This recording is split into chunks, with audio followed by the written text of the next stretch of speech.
Well, a good Saturday morning to you. Thanks for joining us as we kick off the Experts Hour. Luis Alvarez alongside to help us get things rolling. Good morning, Luis. Good morning. How are you today? Doing well. So you're enjoying some coffee. I am. What kind? What kind do you drink at home? I'm a big fan of Pike's Place coffee. Okay. Is that like a French roast? It's a French roast. They make a couple of different, there's a vanilla roast, a dark roast, and a French roast. And I like their French organic free trade coffee because, buying free trade coffee makes me feel good about myself. Oh, okay. Yeah, I learned something from a few years ago. I interviewed a guy who wrote a book about coffee. I think it was called Uncommon Grounds. Mm-hmm. And, of course, I love a French roast or an Italian roast. Those are great coffees. But, the flavored coffees, this is something I didn't know, but it makes perfect sense. The beans that are used for, like, vanilla or any of these, like, sweet-flavored coffees, those are generally cheaper beans or inferior coffee beans. Because the attitude among coffee people is, well, you're going to ruin the taste of it by putting these flavors into it, so it doesn't matter if it's a good quality bean. We save the good quality beans for people that want like the nice French roast and so forth. And I didn't know that, but apparently that's it makes a lot of sense. It does. It's funny how we don't know so much about how things happen, the things of convenience that we have in our homes, everything from,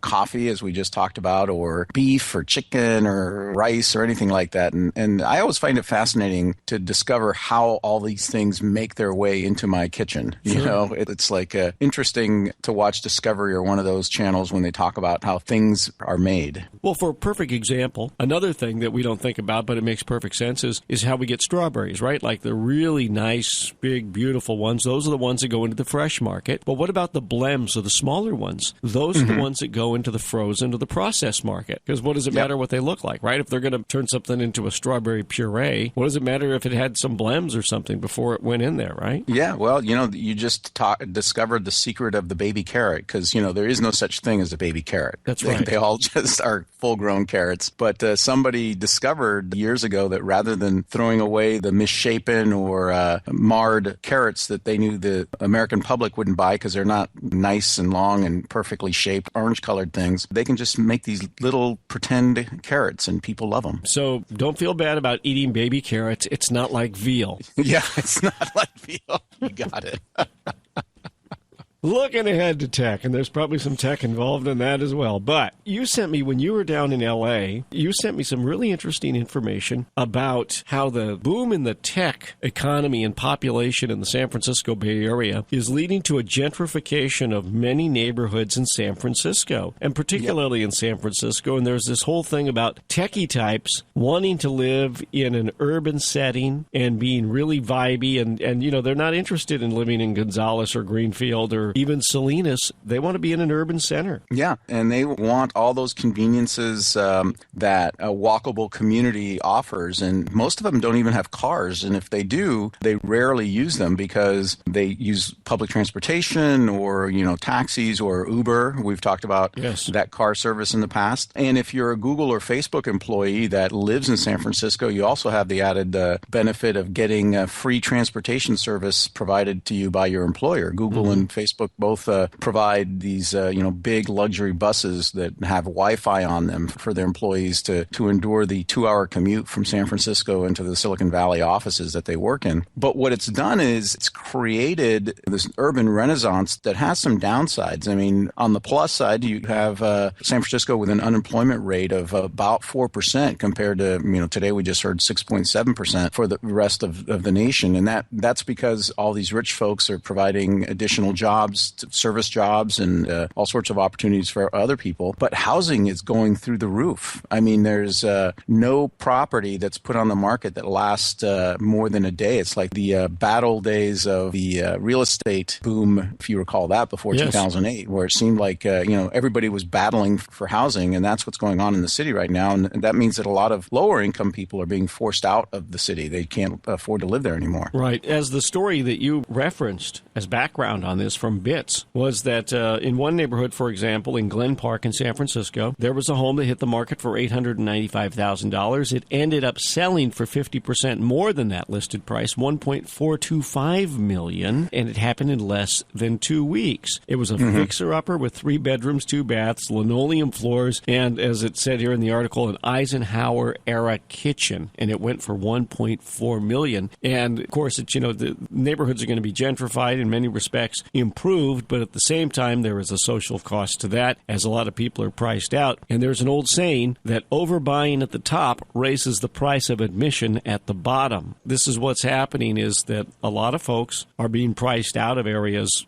that were before affordable or somewhat affordable in San Francisco. I mean, it's always been a pretty expensive city, but what I thought was kind of interesting was as I read through that article, and then there's a very long string of comments by a lot of the readers of the article following it, and unfortunately, you got to go through a lot of gratuitous comments to get to, some of them that, people that have thoughtfully put down some interesting ideas, and one person posited the idea of maybe the right thing to do, or maybe something to work on, is to figure out how to export the type of urban appeal that you have in a downtown San Francisco to other communities in the Bay Area, and maybe to kind of spread that population out and the impacts of it, spread it out in other places. And I was thinking, it makes a lot of sense. I know downtown San Jose, they've tried to build more housing there. I mean, it would seem to be a natural. These young people want to be in urban areas. They want to be in downtown areas. If you have a city that exists already with a downtown, why not take advantage of building the type of housing and the amenities there that's going to draw that group in there? Yeah, and I think a lot of cities, even Salinas, is trying to grapple with that kind of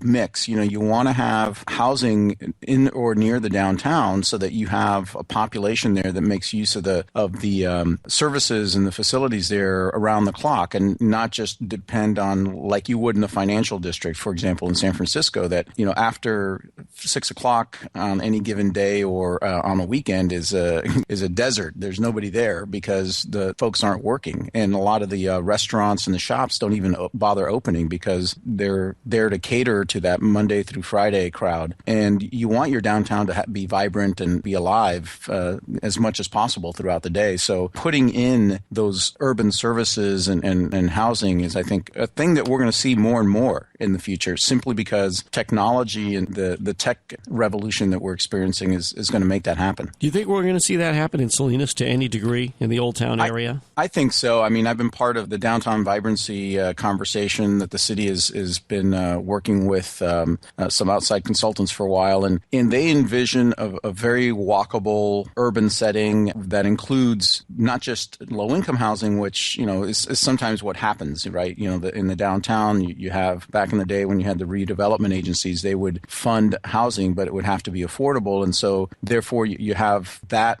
aspect of housing there, but you don't have the high-end housing, and now they're envisioning putting in some high-end housing there to attract these urban dwellers. Louis, isn't there also the idea of a high-tech incubator in downtown Salinas? And so there is kind of some moves to bring some of that into the city core. Yeah, the Steinbeck Innovation Cluster is going to take up residence in part of the Steinbeck Center in the not-too-distant future, and that's going to basically be an incubator for startup. So that's going to be in part of the Steinbeck Center. Yeah, it's going to be part of the Steinbeck Center, and it's going to be, I think they're looking at it opening up this summer, sometime after the current, I think they have an exhibit there right now that's taking up some of the space that they plan to use. But then what you'll have is these small companies, or, people that are graduating out of CSUMB or, want to become an entrepreneur and get into business for themselves. They'll have an opportunity and a place to talk to professionals and develop their idea and their whatever their concept is, to the point where it can then be funded and potentially turn into something viable and hopefully stay in Salinas. They tried to create a business incubator, same kind of thing, out at the Marina Airport, the old Fritchie Field, and it's really kind of flopped. It never took off. Why do you think the one in Salinas could be successful?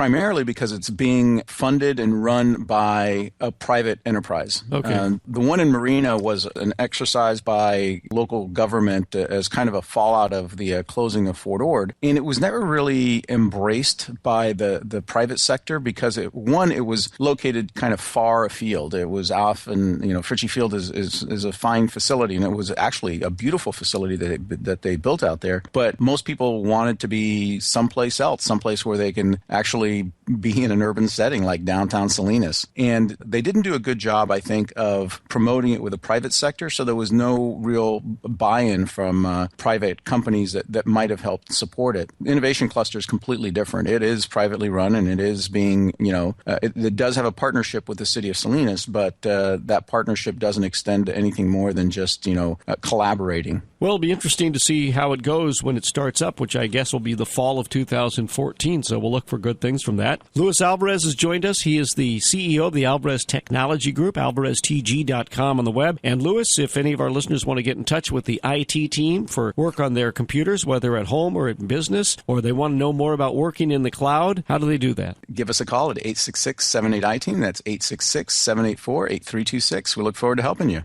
All right. Thank you very much, Luis. My pleasure. You have a great day.